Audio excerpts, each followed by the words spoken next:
মটরশুঁটি দিয়ে পনির দিয়ে করেছি পালং পনির। বাগানেরই পালং শাক তুলে আনা হয়েছে আর বড় বড় করে কেটে ধুয়ে হালকা সিদ্ধ করে নিতে হবে নুন আর অল্প চিনি দিয়ে কালার বজায় রাখার জন্য। ঠান্ডা করে পেস্ট করে নিতে হবে। এদিকে একটা মশলা রেডি করতে হবে।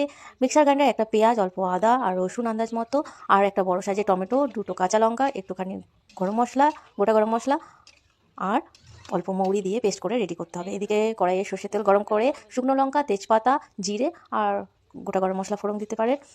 দিয়ে যে গ্রেভিটা মিক্সার গ্রাইন্ডারে করে রাখা হয়েছে পেস্টটা, সেটা দিয়ে দিতে হবে।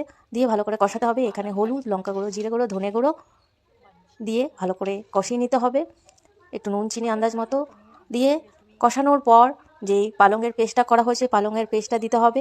হ্যাঁ, এর আগে মটরশুঁটি আমি সেদ্ধ করে রেখেছিলাম। সেদ্ধ করে যদি না রাখা থাকে তাহলে এমনি মটরশুঁটি কষানোর সময় দিয়ে দিতে হবে।